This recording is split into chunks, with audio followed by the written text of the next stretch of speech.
What if I told you that a single missile launch could completely expose the limits of modern air defense systems? Not weaken them, not challenge them, but render them effectively useless in a matter of seconds. This is not speculation, but an analysis based on what reportedly happened on March 13, 2026.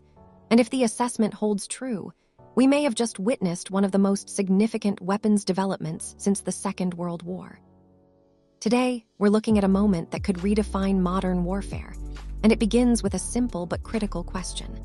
What is the difference between a missile defense system and a false sense of security?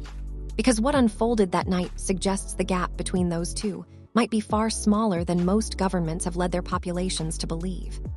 At approximately 11:47 p.m., a ballistic missile was reportedly launched from Iranian territory toward Tel Aviv. Israeli defense systems detected it, radar tracked it, and interceptors were prepared. Everything functioned exactly as designed, until suddenly it didn't. At an altitude of around 8 kilometers, the missile deployed its payload, and within roughly 2 seconds, one missile became 15. 15 independently guided submunitions, each traveling at hypersonic speeds close to Mach 15, each maneuvering independently, and each targeting different locations within a defined area. And the most striking detail, none of them were intercepted.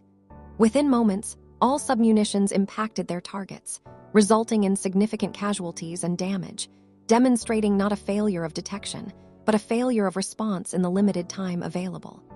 This was not a traditional saturation attack involving hundreds of missiles overwhelming defenses through sheer numbers. Instead, it was precision destruction achieved through a single, highly advanced delivery system. To understand why this matters so much, we need to look at how missile defense systems are designed.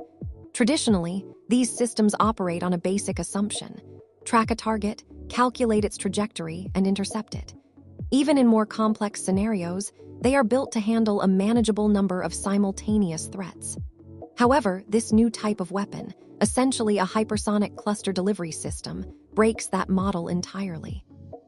The missile itself acts as a carrier rather than the primary weapon, releasing multiple hypersonic glide bodies that can maneuver unpredictably during their descent, arriving at their targets within seconds of each other. Instead of dealing with a single incoming threat, defense systems are suddenly forced to respond to many independent, high-speed maneuvering objects at once, which is not just difficult but fundamentally overwhelming by design.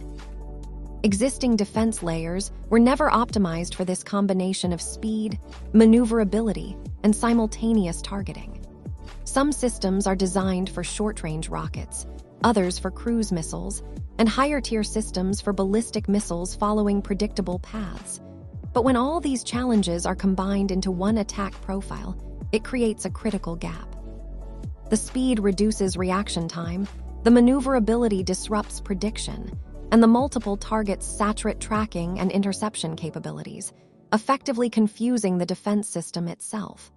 What makes this development even more significant is the broader strategic shift it may represent.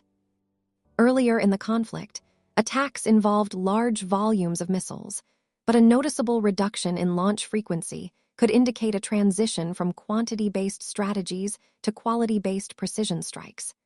If a single advanced missile can achieve the impact of dozens of conventional ones, the logic of warfare begins to change. There is also a powerful economic dimension to consider.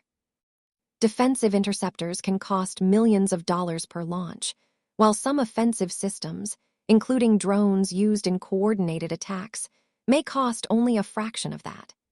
This creates a long-term imbalance where defending against repeated low-cost attacks becomes financially unsustainable, and when combined with advanced multi-target weapons, the pressure increases dramatically. Taken together, these developments suggest we may be entering a new phase in military technology, where speed, intelligent targeting, and multiplication of threats redefine the balance between offense and defense. It raises serious questions about whether current defense systems are already becoming outdated, whether technological advancements can close this gap in time, or whether offensive capabilities are once again gaining a decisive advantage in modern warfare. One missile, multiple impacts, and zero interceptions. If this is indeed the direction warfare is heading, then the rules have already begun to change, and the world may still be trying to catch up. Wherever you are watching from, stay informed, stay aware, and I'll see you in the next one.